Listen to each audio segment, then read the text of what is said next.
Ela o observava dormir, o peito pequeno subindo e descendo com um esforço que cortava a alma. A mão dela, calejada pelo trabalho incessante, repousava sobre a testa do menino, sentindo o calor febril que irradiava como uma brasa viva. Na penumbra do quarto humilde, onde o cheiro de mofo se misturava ao aroma do vapor de eucalipto que subia de uma bacia no chão, Lorena era a imagem da resistência silenciosa. Seu rosto, marcado por noites mal dormidas e dias de exaustão, não continha autocomiseração, apenas uma determinação feroz, um amor que era, ao mesmo tempo, seu escudo e sua única arma. Ali, velando o sono inquieto do filho, ela não sabia, mas estava à beira do precipício que a obrigaria a confrontar o fantasma que ela passou os últimos 5 anos tentando enterrar. O passado estava prestes a cobrar seu preço e a vida de seu filho estava em suas mãos. Se você gostou do começo desta história, deixe o like para eu saber. Aproveita, se inscreve aqui no canal para não perder as próximas narrativas. Assista essa história até o fim. Tenho certeza que você ainda não ouviu. A vida em Águas Claras era feita de rotinas e de olhares. Para Lorena, de 24 anos, a rotina era uma sucessão de amanheceres antes do sol, do cheiro de café fraco e do pão dormido que ela amolecia no leite para o pequeno Léo. Os olhares, esses eram mais complexos. Vinham carregados de um misto de pena e julgamento, sussurrados nas esquinas, nas filas do mercado, nas portas das casas que ela limpava. Em uma cidade pequena, uma história como a dela não era esquecida. Era conservada como um conto de advertência para as moças mais novas.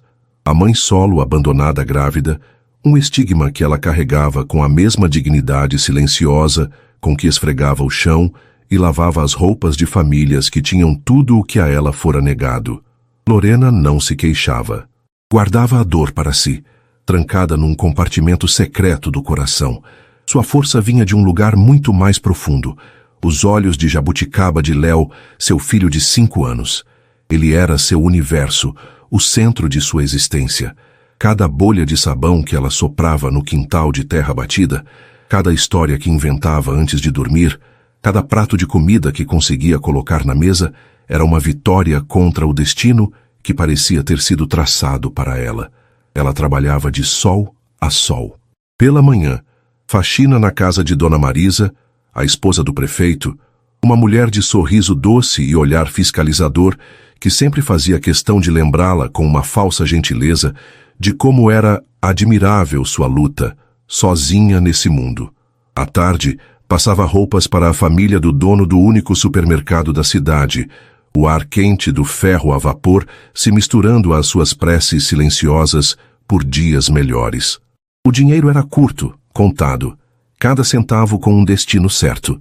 O aluguel do pequeno cômodo nos fundos de um terreno, a comida, as roupas que ela comprava em brechós e reformava com uma habilidade herdada da avó. Não sobrava para luxos, nem mesmo para imprevistos. E o imprevisto chegou naquela terça-feira cinzenta, disfarçado de uma tosse seca. No fim do dia, a tosse de Léo se aprofundou, um som rouco que parecia rasgar seu peito frágil. À noite, a febre veio com fúria. Lorena o despiu, deu-lhe um banho morno, aplicou compressas frias, mas o corpo do menino ardia. Ele tremia, os lábios ressecados, os olhos grandes e brilhantes, perdidos num delírio febril. Chamava por ela num sussurro, "Mamãe!", e cada chamado era uma faca no coração de Lorena. Ela revirou a lata onde guardava suas economias, contou e recontou as moedas e as poucas notas amassadas. O valor era irrisório, mal daria para comprar um xarope mais forte, talvez um antitérmico de marca boa. O médico do posto de saúde só atenderia no dia seguinte, e a emergência do hospital mais próximo ficava em outra cidade, a 2 horas de ônibus, um luxo que ela não podia pagar nem em tempo, nem em dinheiro. O desespero começou a subir por sua garganta, um nó apertado e amargo. Léo gemeu, um som de puro sofrimento. Naquele instante, toda a resignação de Lorena se desfez. Ela não era uma mártir, era uma mãe. E uma mãe em desespero é a criatura mais perigosa e determinada que existe. Enrolou Léo no melhor cobertor que tinha, Um presente de uma antiga patroa, e o ajeitou nos braços. O peso dele, que em dias normais era um conforto, agora parecia o peso do mundo. Nós vamos conseguir um remédio, meu filho. A mamãe vai dar um jeito. Ela sussurrou mais para si mesma do que para ele. As ruas de Águas Claras estavam escuras e silenciosas. A única luz que piscava ao longe era a cruz verde da farmácia, a única que ficava de plantão 24 horas. Era sua única esperança. Com o dinheiro contado no bolso do casaco fino e o filho febril nos braços, ela caminhou, o coração martelando contra as costelas. Cada passo era uma oração. A porta de vidro se abriu com um sino suave, um som quase celestial em meio ao seu tormento. O ar lá dentro era climatizado, com cheiro característico de limpeza e medicamentos. Uma moça jovem estava no caixa, mas foi um homem que emergiu de uma sala nos fundos quem fez o sangue de Lorena gelar nas veias. Ele estava mais velho, o rosto mais anguloso, o cabelo cortado de forma impecável. Usava um jaleco branco que lhe conferia um ar de autoridade e sucesso. Tinha a mesma postura confiante, o mesmo olhar penetrante que, um dia, a fizeram acreditar em contos de fadas. Era Mateus, o homem que sussurrou promessas de amor eterno em seu ouvido e que, 6 anos antes, desapareceu de sua vida no exato momento em que ela, com a voz trêmula de medo e esperança, lhe contou que estava grávida. O mundo de Lorena parou. O ar ficou rarefeito. O som do sino, o zumbido do ar-condicionado, tudo se desvaneceu. Havia apenas o rosto dele, um rosto que ela vira em seus pesadelos e em suas mais secretas e dolorosas saudades. Por um instante, o tempo voltou, e ela era novamente a garota de 18 anos, ingênua e apaixonada, entregando seu coração a um homem mais velho, de 29 anos, que prometera o mundo e a deixara com o vazio. Mateus a encarou. Não houve o choque do reconhecimento. Não houve um lampejo de surpresa ou remorso. O que havia em seu olhar era algo muito pior. Uma frieza polida. Uma indiferença calculada. Ele a reconheceu, sim. Lorena viu isso na forma como seus lábios se contraíram minimamente, quase imperceptivelmente. Ele a olhou de cima a baixo, notando suas roupas simples, seu rosto cansado, e então seu olhar desceu para o menino doente em seus braços. O narrador onisciente penetra na mente de Mateus por um instante. Ele não via um filho. Ele via uma complicação. Um fantasma do passado que ousava se materializar no presente, em seu estabelecimento, o símbolo de sua vitória, de sua vida reconstruída longe dos erros da juventude. Ele vira dono da maior rede de farmácias da região, um empresário respeitado. Aquela mulher e aquela criança eram um elo com um passado que ele se esforçara para apagar. Eram uma ameaça à sua imagem impecável. Pois não? A voz dele soou profissional, desprovida de qualquer emoção. A formalidade era uma arma, uma barreira de gelo erguida entre eles. Lorena demorou a encontrar a própria voz. Suas pernas tremiam. O peso de Léo em seus braços parecia ter triplicado. Ela estendeu a receita amassada, que o médico do posto lhe dera numa consulta anterior para casos de emergência. Meu filho está com muita febre, ela conseguiu dizer, a voz embargada. Eu preciso desses remédios. Mateus pegou o papel sem que seus dedos tocassem os dela. Ele leu os nomes dos medicamentos com uma expressão impassível. Virou-se, caminhou com passos firmes até as prateleiras e voltou com 2 caixas e um frasco. Colocou-os sobre o balcão de mármore polido. Deu R$ 87,50. Ele disse, digitando o valor na caixa registradora. R$ 87. O número ecoou na cabeça de Lorena como uma sentença de morte. Ela enfiou a mão no bolso e tirou o bolo de notas e moedas. Contou ali mesmo, sob o olhar frio dele. R$ 23,70. Era tudo o que tinha. A humilhação a atingiu com a força de um soco no estômago. Ali, diante do homem que a abandonara, ela era a personificação do fracasso que ele provavelmente sempre imaginou que ela se tornaria.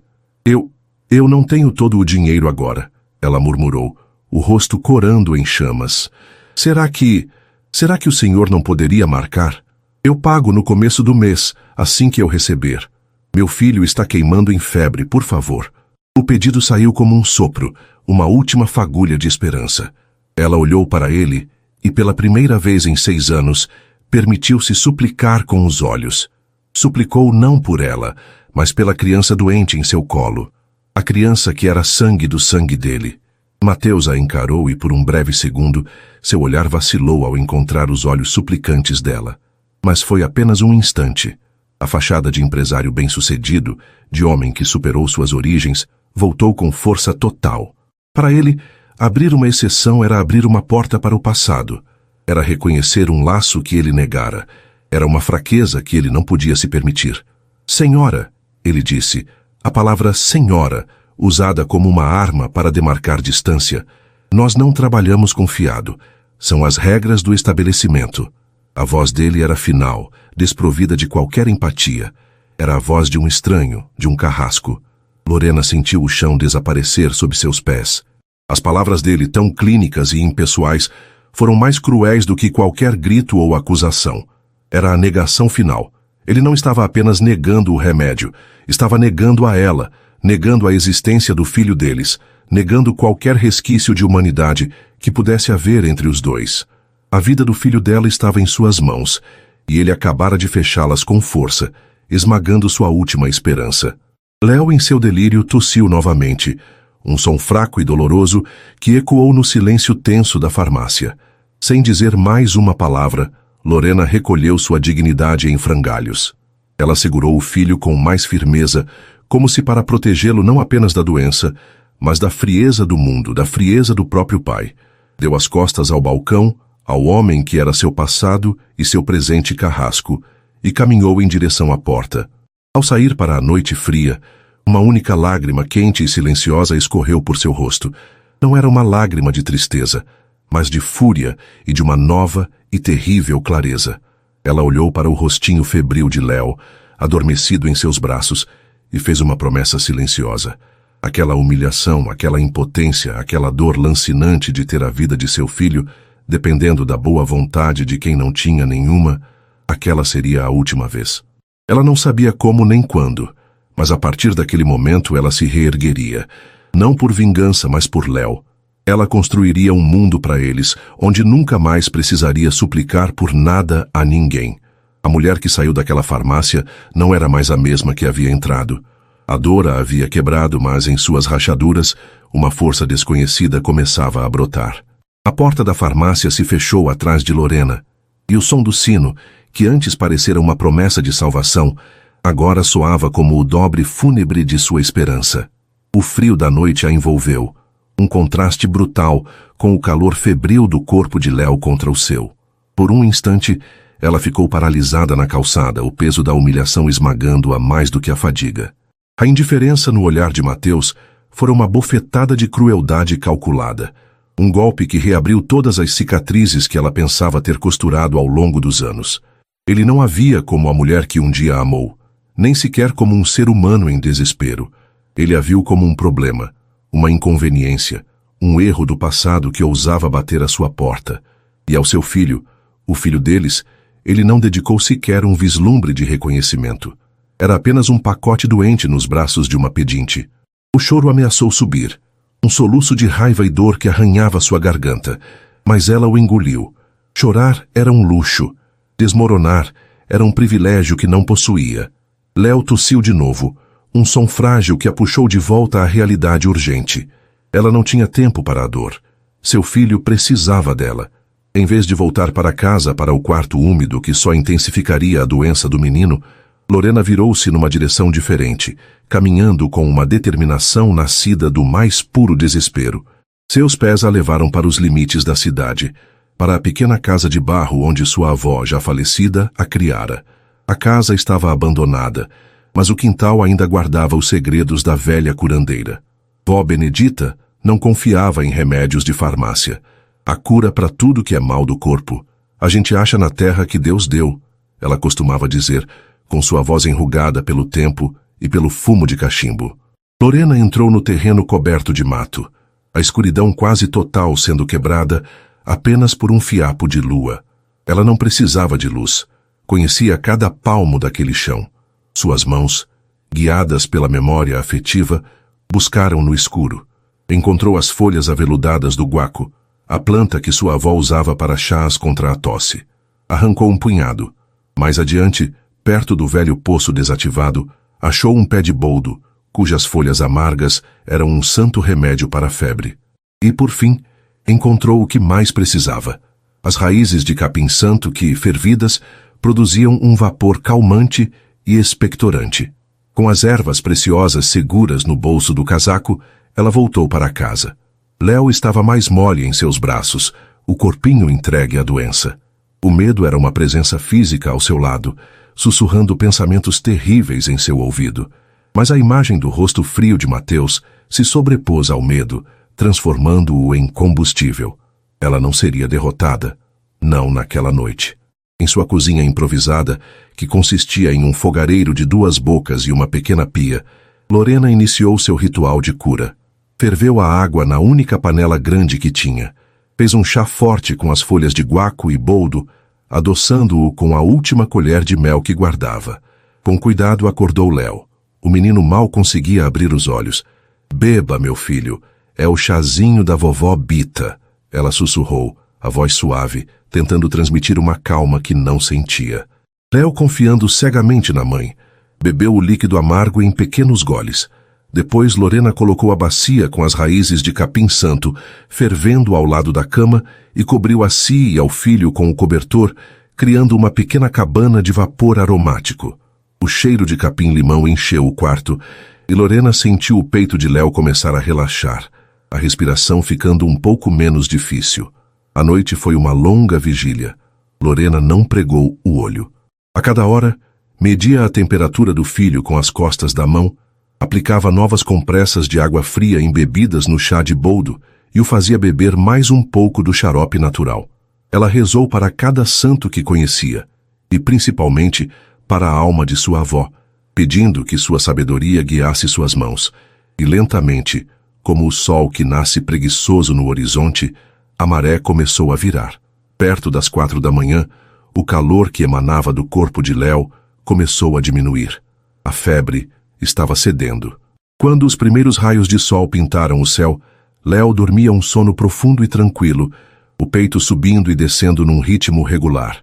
Ele estava suado, mas não mais queimando. Ele estava a salvo. Lorena desabou numa cadeira, a exaustão finalmente a alcançando. As lágrimas que ela segurara com tanta força na noite anterior agora corriam livres por seu rosto. Eram lágrimas de alívio, de gratidão, mas também de uma profunda e irrevogável mudança. A noite de terror havia sido seu batismo de fogo. A humilhação na farmácia, o desespero, a luta solitária pela vida do filho, tudo isso a forjara em algo novo. A mulher frágil e resignada havia morrido naquela noite. Em seu lugar, nasceu uma guerreira. A certeza se instalou em seu coração com a força de uma rocha. Ela nunca mais dependeria de ninguém. Ela seria a rocha. Ela seria o porto seguro. Ela seria o mundo inteiro para seu filho. Nos dias que se seguiram, enquanto Léo recuperava a cor e a energia, uma ideia começou a germinar na mente de Lorena. Ela olhava para suas mãos, as mesmas mãos que haviam colhido as ervas e preparado o chá que salvara seu filho. Eram as mãos de sua avó. E sua avó não lhe ensinara apenas sobre ervas, ensinara-lhe a arte da confeitaria. Vó Benedita era famosa em Águas Claras por seus doces, seus bolos de fubá cremoso, seus pés de moleque que derretiam na boca, suas cocadas de leite condensado. Eram receitas de família, passadas de geração em geração, segredos guardados a 7 chaves. Lorena sempre tivera talento para a cozinha. Era uma das poucas coisas que lhe trazia alegria, um refúgio em meio à dureza da vida. Quando fazia um bolo para Léo, usando os ingredientes mais simples, ela se sentia conectada à sua avó, a um tempo em que se sentia amada e protegida. E se ela pudesse transformar esse talento em algo mais? E se as mesmas receitas que adoçavam a vida de seu filho pudessem garantir o futuro dele? A decisão foi tomada com a mesma certeza com que ela identificara as ervas no escuro. Era um caminho assustador, cheio de incertezas, mas era o seu caminho. Ela pegou o único objeto de valor que lhe restava, uma pequena corrente de ouro com um pingente de coração, o último presente que sua mãe lhe dera antes de morrer. Era sua única ligação física com ela, Com o coração apertado, ela foi ao pequeno comprador de ouro no centro da cidade e a vendeu. As lágrimas vieram, mas ela as secou rapidamente. O passado não pagaria o aluguel, nem compraria o remédio de seu filho. O futuro talvez pudesse. Com os R$ 200 que conseguiu, Lorena foi ao supermercado. Não comprou nada para si. Comprou farinha, ovos, açúcar, leite condensado, coco ralado, ingredientes para o primeiro passo de sua nova vida.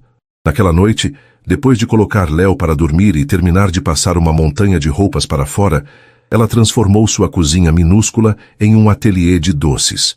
O cheiro de bolo assando e de caramelo no fogo se espalhou pelo ar. Um aroma de esperança que suplantava o cheiro de mofo.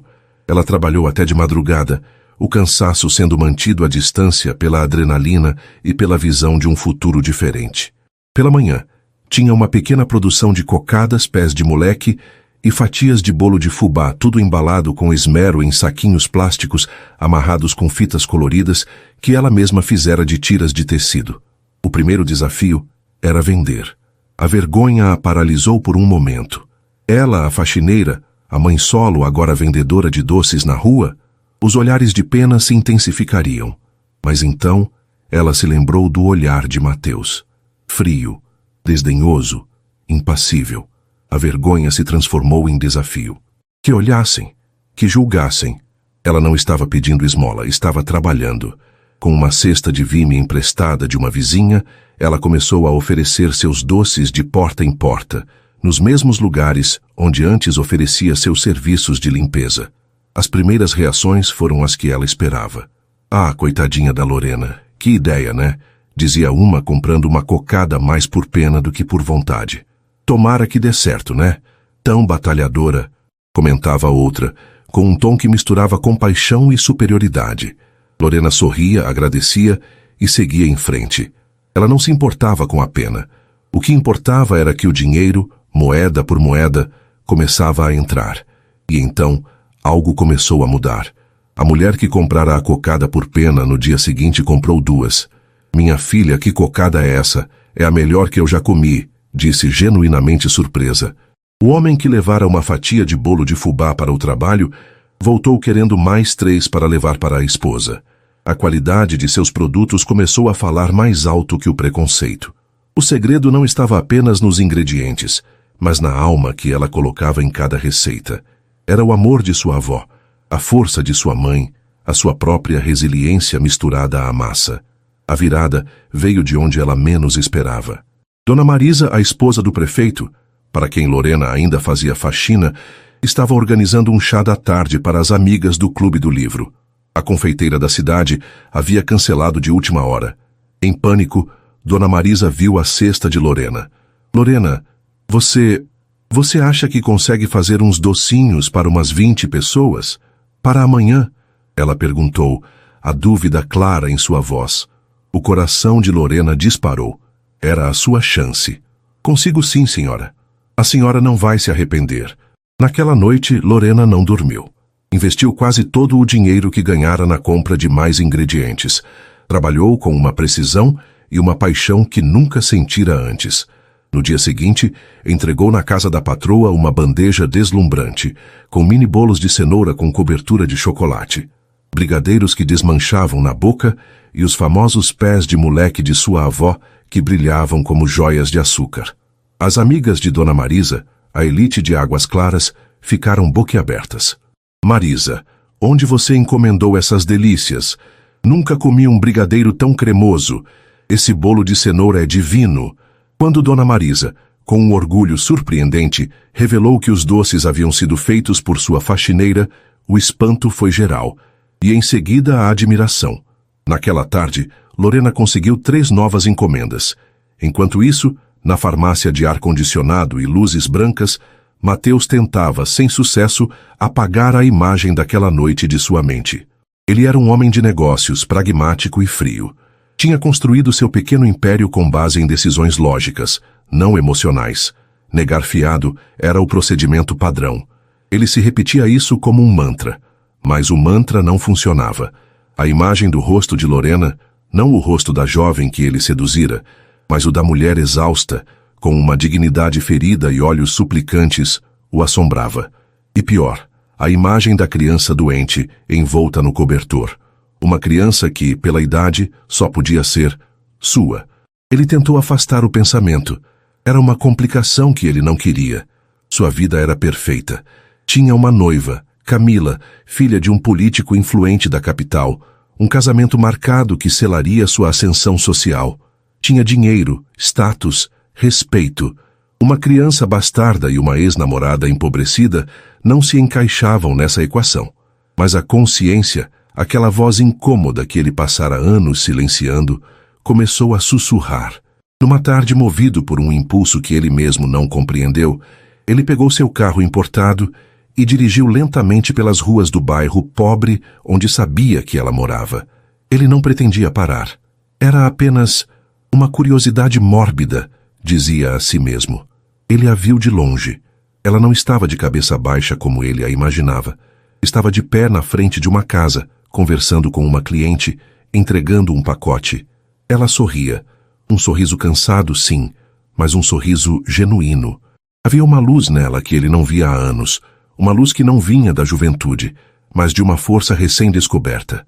E ao lado dela, brincando com um carrinho na poeira, estava o menino. Saudável. Correndo. Vivo. Mateus sentiu uma pontada estranha no peito. Não era culpa, ainda não. Era algo mais complexo, uma mistura de alívio e ressentimento. Ela havia conseguido. Sem ele.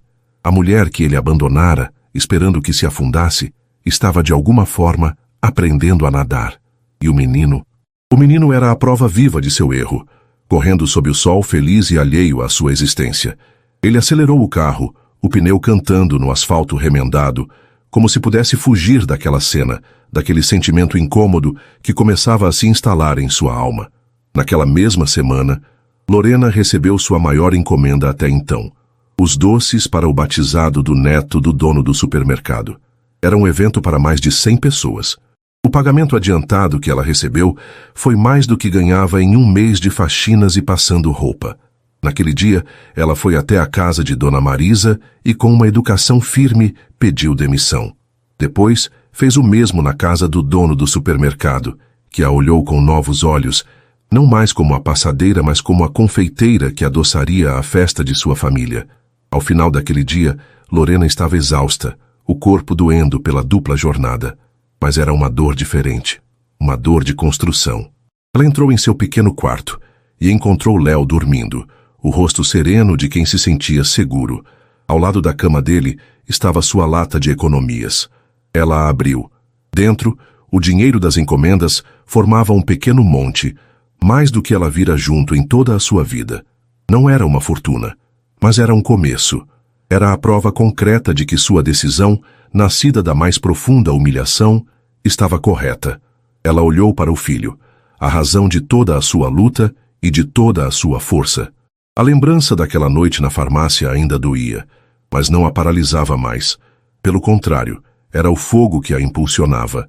Ela ainda não tinha um nome para seu negócio, não tinha uma loja, não tinha nada além de suas mãos e das receitas de sua avó. Mas pela primeira vez desde que se entendia por gente, Lorena se sentiu dona de seu próprio destino. O sofrimento a havia curvado, mas não a quebrara. Ele a havia transformado em aço, e ela mal podia esperar para ver o que o futuro lhe reservava.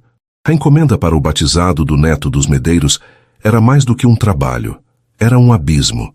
Lorena se equilibrava na beirada, com o medo de cair de um lado e a determinação de voar do outro. O adiantamento que recebera, uma quantia que fez seus olhos marejarem, foi quase que inteiramente reinvestido em ingredientes da melhor qualidade. Ela sabia que aquela não era apenas uma festa, era seu exame final perante a elite de Águas Claras. Um erro, um doce que não estivesse perfeito, e a porta que mal se abrira se fecharia para sempre. Ela não tinha mais o emprego de faxineira ou de passadeira como rede de segurança. Cortara as amarras. Agora, era nadar ou afundar. Sua pequena casa se transformou numa linha de produção febril. A sala virou estoque, o quarto área de embalagem e a cozinha minúscula, o coração pulsante da operação. Por 3 dias e 3 noites, Lorena mal dormiu. A vizinha que lhe emprestara a cesta, uma senhora viúva chamada Dona Elvira, que sempre observara Lorena com um olhar de genuína compaixão, ofereceu-se para cuidar de Léo durante o dia.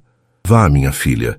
Criança precisa de barriga cheia e de mãe com a cabeça em paz para trabalhar, disse ela, levando o menino para sua casa, onde ele se divertia com um velho álbum de figurinhas. A gratidão de Lorena era imensa. Liberta da preocupação imediata com o filho, ela mergulhou no trabalho. O cheiro de açúcar queimado, de chocolate derretido e de baunilha impregnava cada centímetro da casa. Ela amassava, enrolava, assava e confeitava com uma concentração quase sagrada.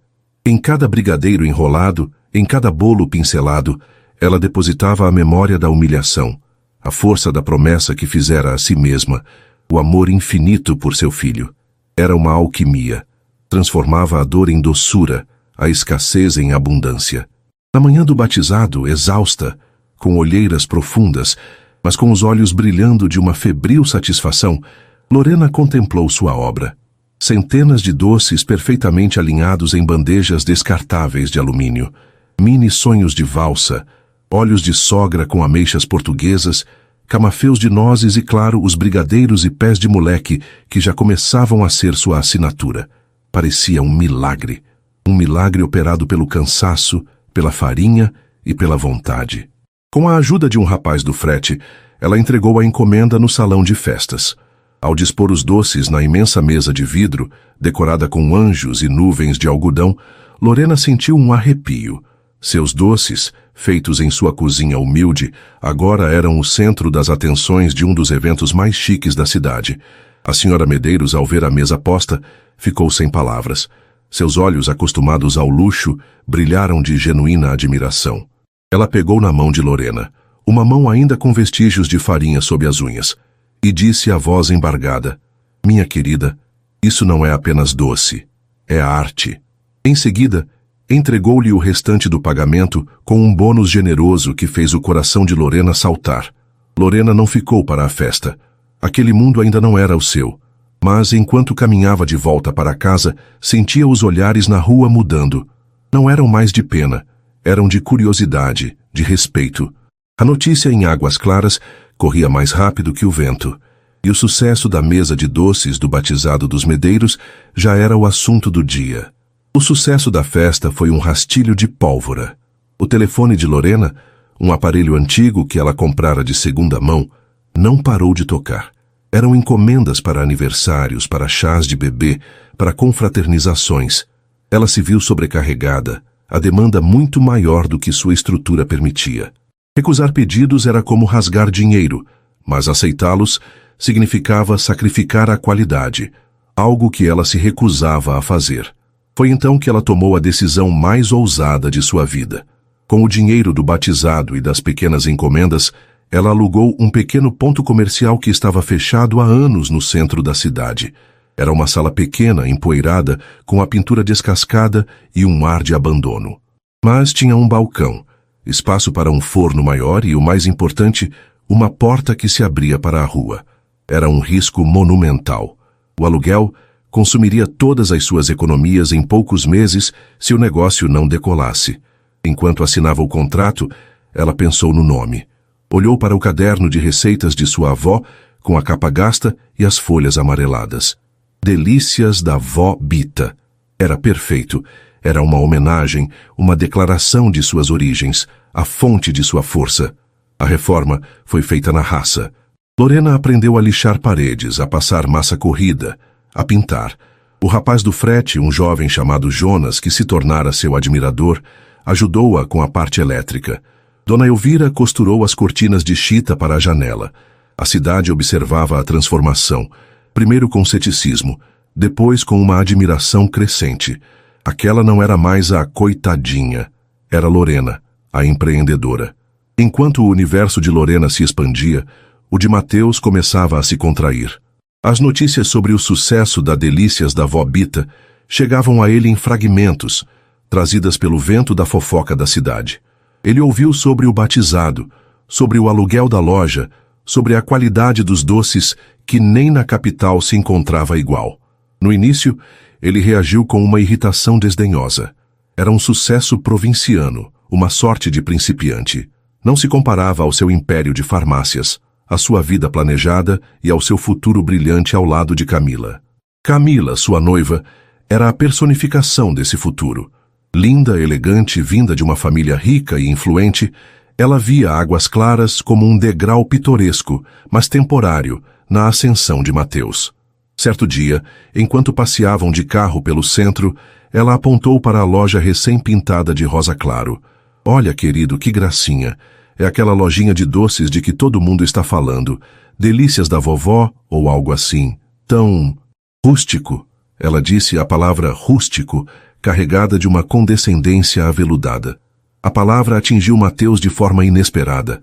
Aquele tom de superioridade que ele mesmo tantas vezes usara, agora soou oco, cruel. Ele se lembrou do olhar de Lorena na farmácia, e a lembrança veio com uma pontada de vergonha. É delícias da vó Bita. Ele a corrigiu, mais seco do que pretendia. Camila o olhou surpresa. Nossa, você sabe o nome? Não me diga que já foi provar os doces da caipira? Não chame ela assim, ele respondeu, a voz baixa e tensa. A discussão que se seguiu foi a primeira fissura séria no relacionamento deles. Camila não entendia a defesa súbita daquela mulher insignificante. Mateus não entendia por que a displicência de sua noiva o incomodava tanto. Ele estava defendendo Lorena ou atacando um reflexo de si mesmo que começava a detestar? A dúvida o corroeu. Numa noite, ele não resistiu. Desviou de seu caminho habitual e passou em frente a Delícias da vó Bita. A loja estava fechada, mas uma luz estava acesa nos fundos. Ele estacionou o carro do outro lado da rua, no escuro, e observou. A silhueta de Lorena se movia lá dentro, trabalhando.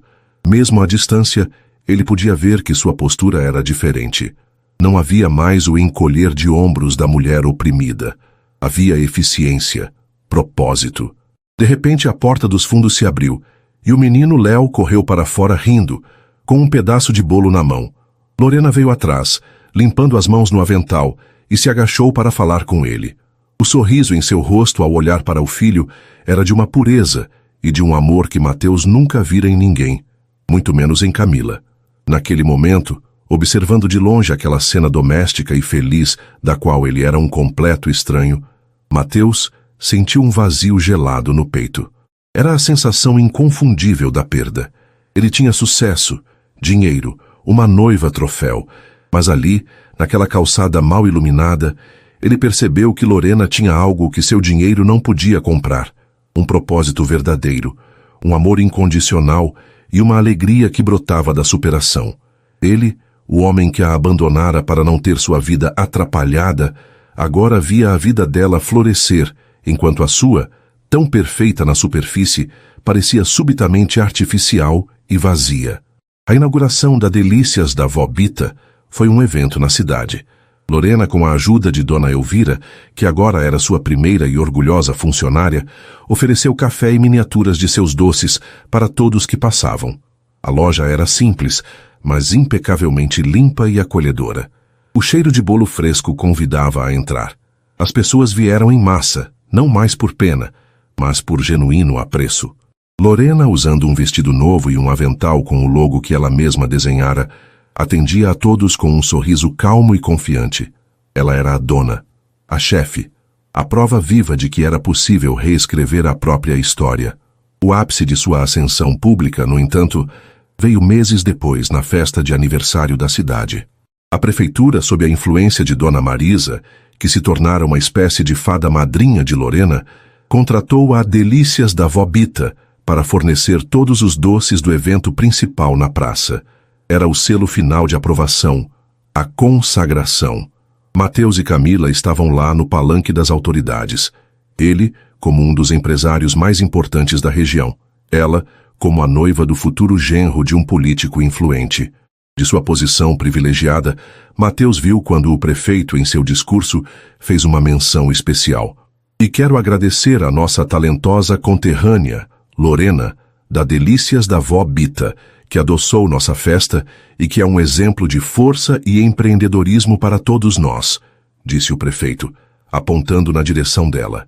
Lorena estava perto do seu pequeno stand, servindo as pessoas. Ela ouviu o anúncio e apenas acenou com a cabeça. Um gesto humilde, mas cheio de dignidade, antes de voltar ao seu trabalho. Um aplauso espontâneo surgiu da multidão. Naquele momento, os olhos de Mateus e Lorena se cruzaram por cima das cabeças das pessoas. Durou apenas alguns segundos, mas uma vida inteira de emoções passou por aquele olhar. Não havia súplica no olhar dela. Havia paz. Havia uma força tranquila, uma indiferença polida, que era o espelho exato da que ele lhe dera na farmácia. Mas a dela não era cruel. Era apenas o resultado de quem se bastava, de quem não precisava mais da aprovação ou do remorso dele. O olhar dele, por outro lado, era uma tempestade. Havia o choque de vê-la ali, sendo homenageada. Havia a admiração relutante por sua conquista. E havia, pela primeira vez, a dor aguda e inconfundível do arrependimento. Ele vira a mulher que ele jogara fora ser erguida nos ombros da mesma comunidade que ele tanto se esforçava para impressionar. Camila apertou seu braço. Vamos, querido, o fotógrafo quer uma foto nossa com o prefeito.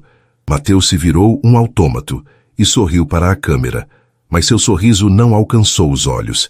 Ele se sentia um impostor. Olhou novamente para a multidão, procurando por ela, mas Lorena já havia voltado sua atenção para seus clientes, para seu mundo. Um mundo que ela construíra não apenas sem ele, mas apesar dele. E pela primeira vez, Mateus se deu conta de que o abandonado, o deixado para trás, o que estava do lado de fora olhando para dentro, agora era ele. A festa de aniversário da cidade terminou, mas o eco daquela noite reverberou por dias na vida de Mateus. No caminho de volta para casa, dentro do carro luxuoso e silencioso, o ar era pesado, elétrico.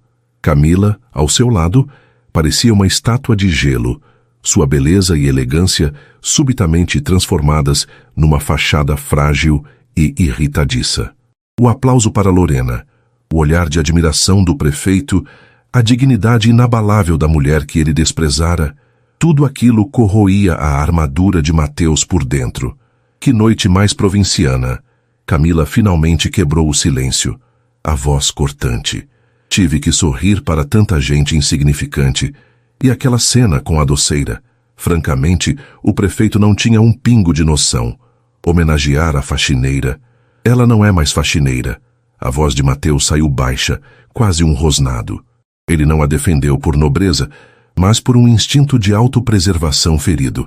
A crítica de Camila à ascensão de Lorena era um ataque direto à sua própria origem, ao passado que ele tanto lutara para enterrar sob ternos caros e negócios lucrativos.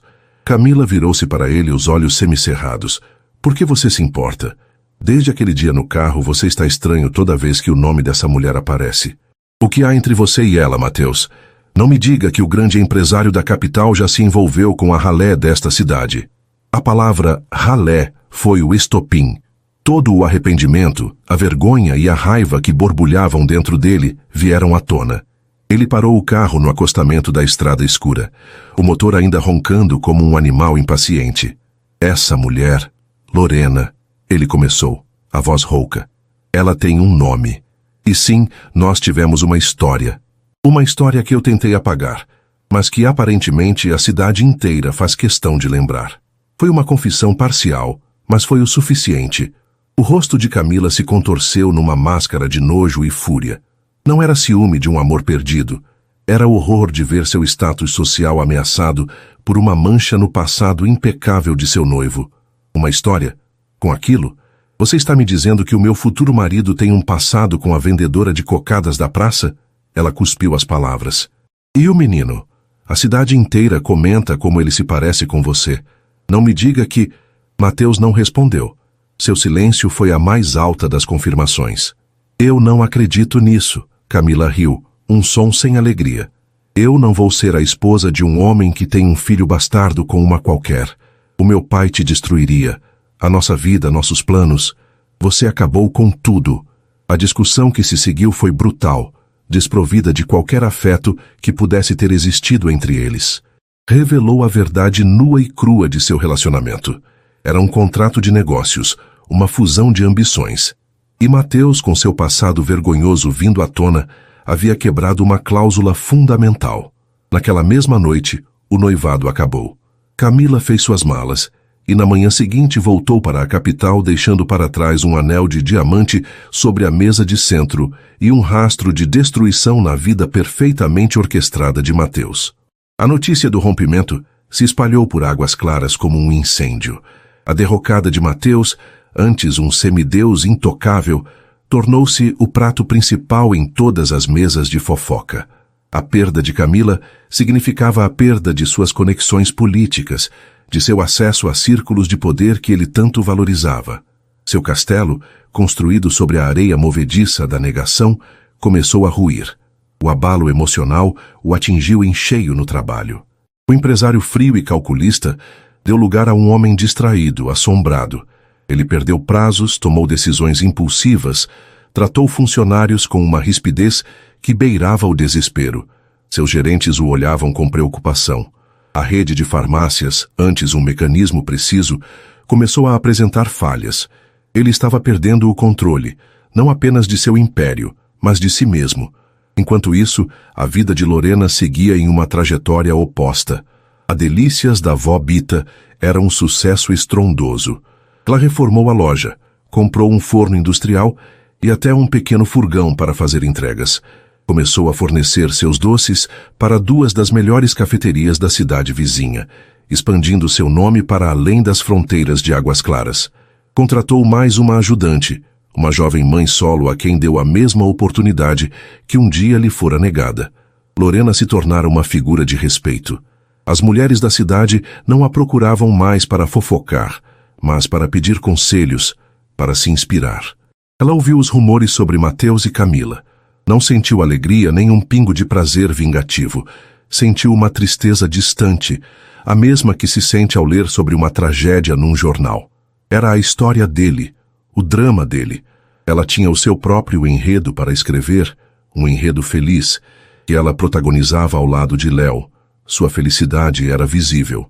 Estava nas roupas novas e coloridas que agora podia comprar, na despensa sempre cheia, na tranquilidade com que levava Léo ao médico para um simples check-up. Mas, acima de tudo, estava em seu riso. Um dia, no parquinho da praça, enquanto empurrava Léo no balanço, ela riu com tanto gosto, com tanta liberdade, que as pessoas ao redor pararam para olhar. Era o som da vitória, uma vitória silenciosa e pessoal que valia mais do que qualquer humilhação pública que Mateus pudesse sofrer. Despojado da noiva, do prestígio social e da paz de espírito, Mateus se viu consumido por uma única obsessão: Lorena e Léo. Ele precisava entender, precisava se aproximar. Começou tentando o caminho que conhecia melhor, o do dinheiro. Enviou um presente caríssimo para a loja, um videogame de última geração para Léo com um bilhete anônimo. 2 dias depois, a caixa foi devolvida por um motoboy, sem bilhete, sem explicação. A recusa foi mais eloquente do que qualquer palavra. Lorena não podia ser comprada. Sua integridade não estava à venda. O fracasso o humilhou, mas também o forçou a encarar a verdade. Se ele quisesse qualquer tipo de redenção, teria que se despir de sua arrogância e de sua carteira. Teria que oferecer a única coisa que lhe restava: ele mesmo, em sua versão mais quebrada e honesta. Numa terça-feira à noite, ele tomou coragem. Esperou a Delícias da Vó Bita fechar, as luzes se apagarem. Ele viu Dona Elvira e a outra funcionária irem embora. Viu Lorena colocar Léo já sonolento no carro. Ele esperou que ela voltasse para trancar a loja. Foi quando ele saiu das sombras. Lorena o viu e seu corpo enrijeceu. O medo instintivo, resquício de anos de dor, aflorou. Mas ela o sufocou. Ergueu o queixo. Estava em seu território, na porta de seu império. Ela era a rainha ali. Ele se aproximou devagar, as mãos nos bolsos, os ombros caídos. Não havia nenhum traço do homem poderoso da farmácia ou do noivo arrogante da festa. Havia apenas um homem perdido. Lorena, ele disse a voz baixa, quase inaudível. Ela não respondeu. Apenas esperou, o rosto sereno sob a luz do poste. Eu sei que não tenho o direito, mas eu precisava dizer. Aquela noite, na farmácia, e todos os anos antes disso, eu fui um monstro, um covarde. Não há desculpa para o que eu fiz. Eu sinto muito. A palavra muito saiu engasgada, carregada com o peso de anos de negação. Lorena o ouviu em silêncio. Aquele pedido de desculpas que ela sonhara em ouvir em tantas noites solitárias, agora soava estranho, distante. Sua desculpa, Mateus. Ela finalmente falou, a voz firme, sem tremor. Chega com 6 anos, 4 meses e 12 dias de atraso. Ela chega depois de noites de febre, de potes de comida vazios, de perguntas de um menino que queria saber por que ele era o único da classe que não tinha um pai para levar na festa da escola. Sua desculpa não apaga nada disso. Ela fez uma pausa respirando fundo. Eu entendo que você precise dizê-la, mas é para aliviar a sua consciência, não a minha dor. A minha dor eu já curei sozinha. Eu transformei ela em tijolos e construí essa loja. Eu e meu filho, nós estamos bem. Nós sobrevivemos. E como você pode ver, nós estamos prosperando. Nós não precisamos mais do seu perdão para sermos felizes. Cada palavra era uma lâmina afiada e limpa, cortando a última esperança de Mateus de uma absolvição fácil. Ele baixou a cabeça, derrotado. Eu sei, ele sussurrou. Mas e o menino? Léo, ele é meu filho. Eu só queria... Eu posso vê-lo? Eu não quero nada de você. Eu preciso conhecê-lo. Era o pedido final, o cerne de sua agonia. Lorena o encarou e pela primeira vez viu não o carrasco, mas um pai em potencial quebrado e arrependido. Seu coração de mãe, no entanto, era mais forte que qualquer resquício de compaixão pelo homem à sua frente. Isso não é sobre você ou sobre mim, Mateus. É sobre o bem-estar emocional do meu filho, ela disse, sua voz ganhando um tom de aço. Você não tem o direito de entrar na vida dele como um furacão e talvez sair como uma brisa. A felicidade e a segurança do Léo vêm em primeiro lugar, sempre. Ele a olhou, os olhos cheios de uma súplica desesperada. O que eu preciso fazer? Lorena o observou por um longo momento. A justiça emocional não estava em negar-lhe tudo, mas em fazê-lo entender o valor do que ele havia jogado fora. Estava em seu poder agora, ditar as regras do jogo. Você não vai fazer nada grandioso. Você não vai comprar o amor dele com presentes. Você vai começar do zero. Vai provar com tempo e com atitudes que você não é mais o homem que me abandonou. Vai provar que é digno da confiança de uma criança. E se, e somente se, eu me convencer de que sua presença será um bem na vida do meu filho, talvez eu permita uma aproximação. Nos meus termos. No meu tempo. A decisão é minha. Comece por merecer. Ele assentiu, a garganta apertada demais para falar. Não era o perdão que ele buscava, mas era mais do que merecia. Uma chance minúscula, condicionada, mas ainda assim, uma chance. Mateus deu as costas e se afastou, seus passos pesados ecoando na rua vazia. Ele não saía dali perdoado, mas com um propósito. Um propósito terrivelmente difícil, mas o primeiro propósito real que tivera em anos. Lorena ficou parada, observando-o desaparecer na escuridão. Ela levou a mão ao peito, sentindo a batida firme de seu coração. Não havia triunfo em seu olhar, apenas uma paz profunda e exausta. As contas estavam finalmente sendo acertadas, não com gritos ou vingança, mas com a dignidade silenciosa que sempre fora sua maior força. Ela trancou a porta de sua loja, o santuário que construíra sobre as ruínas de seu passado, e soube, com uma certeza absoluta, que o futuro, qualquer que ele fosse, seria escrito por ela. A proposta de Lorena não era um convite, era um desafio. Comece por merecer. Essas palavras ecoaram na mente de Mateus por semanas, tornando-se o mantra de sua nova e desoladora existência. Ele entendeu que qualquer tentativa de aproximação direta seria vista como impaciência, como a persistência do homem egoísta que ele fora. A prova de sua mudança não poderia ser um ato, mas um processo longo, silencioso e, acima de tudo, altruísta. Ele começou a observar o mundo de Lorena e Léo de uma distância respeitosa. Viu que Léo adorava brincar no parquinho da praça, mas os brinquedos eram velhos, enferrujados, perigosos. 2 semanas depois, de forma anônima, através de uma doação canalizada pela associação de bairro, um conjunto novo de balanços, um escorregador de fibra e uma pequena casa de madeira foram instalados na praça. Ninguém sabia a origem do dinheiro, mas Lorena, ao ver a alegria de Léo no brinquedo novo, sentiu uma intuição. Ela não disse nada, apenas observou.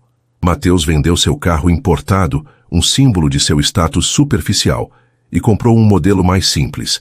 Usou a diferença para criar um pequeno fundo de bolsas de estudo na escola primária da cidade, destinado a ajudar crianças de famílias de baixa renda com material escolar e uniforme.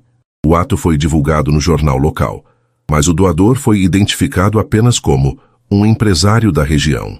Lorena leu a notícia e seu coração, antes uma fortaleza de gelo em relação a ele, sentiu o primeiro e minúsculo sinal de degelo. Ele não estava tentando impressioná-la, estava tentando consertar o mundo ao redor dela. Era um começo. Os meses se passaram.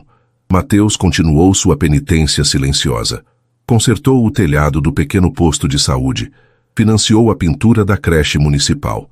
Cada ato era uma pedra que ele colocava na fundação de sua redenção. Ele não procurou Lorena. Não ligou. Não mandou mais presentes. Apenas esperou, provando com sua ausência e com suas ações indiretas que entendera a mensagem. Finalmente, depois de quase um ano de observação, Lorena decidiu que era hora. Ela ligou para ele. A voz de Mateus do outro lado da linha era hesitante, surpresa, como a de alguém que não ousa ter esperança. Sábado, às 3 da tarde, no parquinho da praça. Não se atrase. E não traga nada, ela disse e desligou. Naquele sábado, Mateus chegou com 15 minutos de antecedência. Ele não usava um terno caro, mas uma calça jeans e uma camisa simples.